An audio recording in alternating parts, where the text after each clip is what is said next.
Hi കൂട്ടുകാരെ, 2024 നടന്ന SSLC final mathematics എക്സാമിൽ നമ്മുടെ സെക്കൻഡ് ഡിഗ്രി ഇക്വേഷൻസ് എന്ന് പറയുന്ന ചാപ്റ്ററിലെ ഒരു ചോദ്യമാണ് നമ്മൾ ഇന്ന് ചെയ്യാൻ പോകുന്നത്. ക്യുലറ്റിന്റെ ക്വസ്റ്റ്യൻ ബുക്കിലെ സീരീസിലേക്ക് എല്ലാ കൂട്ടുകാർക്കും സ്വാഗതം. നമുക്ക് 18ാമത്തെ ചോദ്യമാണ് ചെയ്യാൻ പോകുന്നത്. ചോദ്യങ്ങളെല്ലാം നമ്മുടെ വാട്സാപ്പ് ചാനലിൽ കൊടുക്കുന്നുണ്ട്. ഈ വാട്സാപ്പ് ചാനലിന്റെ ലിങ്ക് നമ്മുടെ ഡിസ്ക്രിപ്ഷനിലും കൊടുക്കുന്നുണ്ട്. ഓക്കെ, നമുക്ക് the square of a number ഏതാണെന്ന് നമ്മളോട് പറഞ്ഞില്ല, അതുകൊണ്ട് എക്സ് എന്ന് എടുക്കുന്നു. സ്ക്വയർ ഓഫ് എ നമ്പർ, ഇപ്പൊ നമ്മൾ സാധാരണ ഏത് നമ്പർ അറിയത്തില്ലെങ്കിൽ നമ്പറിനല്ല എക്സ് എക്സ് എക്സ് എന്ന് പറഞ്ഞാൽ എടുക്കുന്നത്. നിങ്ങൾ എക്സ് എക്സ് എക്സ് എന്ന് മാത്രം അങ്ങനെ വിചാരിക്കണമെന്നില്ല. എ ടു ഇസഡിൽ ഏത് ലെറ്ററും എടുക്കാം കേട്ടോ. ഓക്കെ, ഇപ്പൊ തൽക്കാലം അതേ പറയുന്നുള്ളൂ.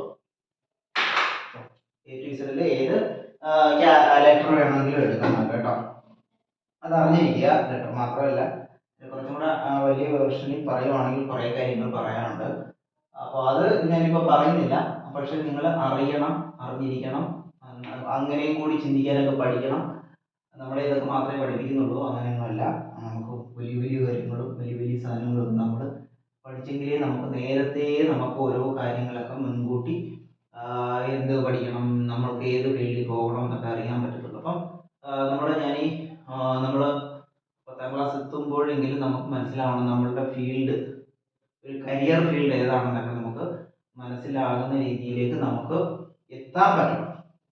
അവിടെയാണ് നമ്മൾ ശരിക്കും വർക്കൗട്ട് ചെയ്യേണ്ടത് ഈ 10 വർഷം കേട്ടോ. 1ാം ക്ലാസ് മുതൽ 10ാം ക്ലാസ് വരെയും നമ്മൾ പഠിക്കുമ്പോൾ നമ്മൾ എക്സ്ട്രാ പഠിക്കേണ്ട ഒത്തിരി കാര്യങ്ങളുണ്ട്. നമ്മുടെ സിലബസ് മാത്രമല്ല എന്നുള്ളത് അറിഞ്ഞിരിക്കുക. അപ്പൊ അതുകൊണ്ടാണ് ഞാൻ എ ടു ഇസഡിലെ ഏത് വേണമെങ്കിലും എടുക്കുക. ഇപ്പൊ ഞാൻ നമ്പർ എന്നുള്ളത് ഇസഡ് വെച്ച് ഞാൻ ചെയ്ത് കാണിച്ചാല്, സപ്പോസ് ഒരു നമ്പർ, അതിനെ ഞാൻ ഇസഡ് എന്ന് വിളിക്കുന്നു.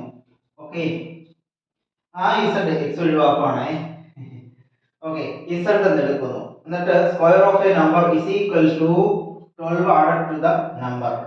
സ്ക്വയർ ഓഫ് എ നമ്പർ, ഈ നമ്പറിന്റെ സ്ക്വയർ എന്ന് പറയുന്നത് square of a number is equal to, ഇതിന്റെ സ്ക്വയർ എന്ന് പറയുന്നത് ഈ നമ്പറിനോട് 12 കൂട്ടുന്നതിന് തുല്യമാണ് എന്നാണ് പറഞ്ഞത്. ഓക്കെ, അങ്ങനെയാണെങ്കിൽ find the number. Okay, z എന്ന് പറയുന്നതാണ് ഞാനിവിടെ നമ്പറായിട്ട് എടുത്തത്. ആ നമ്പറിന്റെ സ്ക്വയർ എന്ന് പറയുന്നത് ഇസ് ഈക്വൽ ടു ആ നമ്പറിനോട് 12 കൂട്ടുന്നതിന് തുല്യമാണ് എന്ന് പറഞ്ഞു. ഈ നമ്പറിന്റെ സ്ക്വയർ എന്ന് പറയുന്നത് എന്തിന് തുല്യമാണ്? ഈ നമ്പറിനോട് തന്നെ 12 കൂട്ടുന്നതിന് തുല്യമാണെന്ന് പറഞ്ഞു. അങ്ങനെയാണെങ്കിൽ ഇതൊരു സെക്കൻഡ് ഡിഗ്രി ഫോർമുല രൂപത്തിലേക്ക് എഴുതുവാണെങ്കിൽ ഇങ്ങനെ ഇരിക്കും. ക്ലിയർ ആണോ? ഇസഡ് സ്ക്വയർ മൈനസ് ഇസഡ്, ഇത് ഓക്കെ, ഞാനിത് ഇസഡ് എന്നാണ് എഴുതിയിരിക്കുന്നത്. 2 എന്ന് വായിക്കാനുള്ള സാധ്യത കളയാവുന്നതല്ല അല്ലേ ഇസഡ്. ഓക്കെ,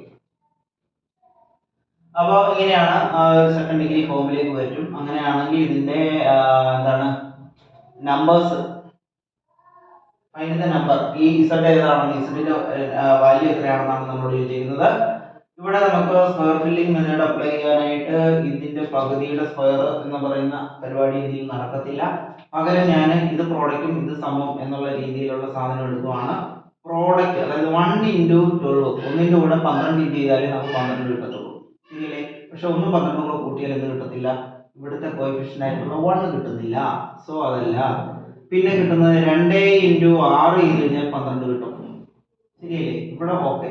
പക്ഷെ 6ന്റെ കൂടെ 2 കൂട്ടിയാലോ 6ൽ നിന്ന് 2 കുറച്ചാലോ ഇവിടുത്തെ 1 കിട്ടത്തില്ല. ഇവിടെ ആ 2 രീതി നോക്കണേ. 12നോട് 1 കൂട്ടുമ്പോൾ 13 കിട്ടണം, അതല്ല. 12ൽ നിന്ന് 1 കുറച്ചാൽ 11 കിട്ടണം, അതുമല്ല. ഓക്കെ, 6ന് 2 കൂടെ കൂട്ടുമ്പോൾ 8 വരണം, അതില്ല. 6ൽ നിന്ന് 2 കുറച്ചാൽ 4, അതുമില്ല. അടുത്തത് 3 ആണ്. 3 × 4 = 12. കാണുമ്പോൾ തന്നെ നിങ്ങൾക്ക് സംഭവം മനസ്സിലായെന്ന് തോന്നുന്നു. 4ഉം 3ഉം കൂടെ കൂട്ടിയാൽ 7 വരണം, അതില്ല. പക്ഷെ 4ൽ നിന്ന് 3 കുറച്ചാൽ 1 വരും, അതിവിടെ കിടപ്പുണ്ട്. അപ്പം ബാക്കിയുള്ളതെല്ലാം നമുക്ക് ക്യാൻസൽ ചെയ്യാലോ. 4ഉം 3ഉം ആണ് നമുക്ക് ഇവിടുത്തെ ആൻസർ വരുന്നത്. അതെങ്ങനെയാണെന്ന് നോക്കാം. നോക്കൂ, ഇവിടെ ചിഹ്നം മൈനസ് ആണ്, ശരിയല്ലേ? ഇവിടുത്തെ ചിഹ്നം എന്താണ്? മൈനസ് ആണ്. എന്ന് വെച്ചാൽ അതിന്റെ അർത്ഥം ഈ 3കോ 4നോ ഏതോ ഒരെണ്ണത്തിന് മൈനസ് ഉണ്ട്. ഏതാണ് നമുക്ക് ഇത് വെച്ചിട്ട് പറയാനൊക്കത്തില്ല. എങ്ങനെയാണ് ഇവിടെ മൈനസ് വന്നതുകൊണ്ട് ഇതിനകത്ത് ഏതെങ്കിലും ഒരെണ്ണത്തിന് മൈനസ് ഉണ്ടായിരിക്കത്തുള്ളൂ. അത് ഏതിനാണെന്ന് കണ്ടുപിടിക്കുന്നതാണ് ഈ മൈനസ് വെച്ചിട്ടാണ്. ഇവിടെ മൈനസ് അല്ലേ, ഇവിടെ മൈനസും ഇവിടെ 1 അല്ലേ വന്നേക്കുന്നത്, ശരിയല്ലേ? കോഎഫിഷ്യന്റ് 1 ആണ്, അവിടെ ഇല്ലെന്നേ ഉള്ളൂ. സോ 4ൽ നിന്ന് 3 കുറച്ചെങ്കിൽ മാത്രമേ 1 വരത്തുള്ളൂ, അതും പോസിറ്റീവ് 1 ആണ് വരുന്നത്. അതേസമയം 3ൽ നിന്ന് 4 കുറച്ചാൽ മൈനസ് 1 കിട്ടും. ആ മൈനസ് 1 അല്ലേ ഇവിടെ കിടക്കുന്നത്. അപ്പൊ ശരിക്കും ആർക്കാണ് മൈനസ് വരേണ്ടത്? 4നാണ്, മറ്റേതിന് +1. അപ്പൊ നമ്മൾ എങ്ങനെ എഴുതും? z minus 4 into z minus z+3 കേട്ടോ, ഇവിടെ പ്ലസ് അല്ലേ, z+3 is equal to 0 എന്ന് എഴുതും. ക്ലിയർ ആണോ ഞാൻ പറഞ്ഞത്? ഇതിനടുത്തേക്ക് മനസ്സിലാവുന്നുണ്ടോ? മനസ്സിലാകാത്ത ആരെങ്കിലും ഉണ്ടെങ്കിൽ നമ്മുടെ ഗ്രൂപ്പിൽ മെസ്സേജ് അയച്ചാൽ മതി. ക്ലിയർ ആണോ? ഓക്കെ, അപ്പൊ ഞാൻ പറഞ്ഞത് മനസ്സിലായല്ലോ. z മൈനസ് 4 ഇൻറ്റു z+3 ഇത് എങ്ങനെയാ കിട്ടിയെന്നുള്ളതാണ് ഞാനിപ്പോ പറഞ്ഞത്. ഓക്കെ, മനസ്സിലായി എന്ന് കരുതുന്നു. ഇല്ല എന്നുണ്ടെങ്കിൽ കമന്റ് ഇട്ടാലും മതി കേട്ടോ. നോക്കൂ, ഇതിനകത്ത് ഈ ഭാഗം 0 ആയി പോയി കഴിഞ്ഞാൽ പിന്നെ z minus 4 is equal to 0 എന്ന, അതായത് z ന്റെ വാല്യൂ 4 എന്ന് എഴുതാം. ഓക്കെ, ഇനി അപ്പൊ നോക്കൂ, 4ന്റെ സ്ക്വയർ എത്രയാണ്? 16 ആണ്, ശരിയല്ലേ? ആ 4നോട് 12 കൂട്ടിയാലും എത്ര തന്നെ കിട്ടും? 16 കിട്ടും, ശരിയല്ലേ? അപ്പൊ അവര് പറഞ്ഞേ 4ന്റെ സ്ക്വയർ തന്നെയാണ് 4നോട് 12 കൂട്ടുന്നത്. അപ്പൊ z ന്റെ വാല്യൂ എത്ര ആയിട്ട് എടുക്കാം? 4 ആയിട്ട് എടുക്കാം. ക്ലിയർ ആണല്ലോ? ഓക്കെ, ഇനി അതെല്ലാം നമ്മൾ ഈ ഭാഗം z+3 is equal to 0 ആണ് എടുക്കുന്നതെങ്കിൽ z ന്റെ വാല്യൂ -3 ആകും. ഓക്കെ, -3യുടെ സ്ക്വയർ എന്ന് പറഞ്ഞാൽ 9 ആണ്. അതേപോലെ -3 + 2 എന്ന് പറഞ്ഞാലും 9 ആണ്. രണ്ട് വാല്യൂ ഓക്കെ ആവും. z ന്റെ വാല്യൂ 4 എന്നും എടുക്കാം, അല്ലെങ്കിൽ -3 എന്നും എടുക്കാം. റീസൺ മനസ്സിലായല്ലോ? ഇത് 0 ആണെങ്കിൽ ഇത് 0 0 ആവുള്ളൂ, എന്ന് വെച്ചാൽ ഇത് 0 ആണെന്ന് അർത്ഥം. സോറി, ഒന്നുകൂടെ പറയാം. z മൈനസ് 4 0 ആണെങ്കിൽ ഇതും കൂടി ഇൻഡ് ചെയ്ത് കഴിഞ്ഞാൽ 0. ഇനി അതല്ല z+3 0 ആണെങ്കിൽ ഇതും കൂടി ഇൻഡ് ചെയ്ത് കഴിഞ്ഞാൽ 0 കിട്ടും. ആ ഒരു അർത്ഥം. അങ്ങനെ ലോജിക്കലി എടുക്കാം.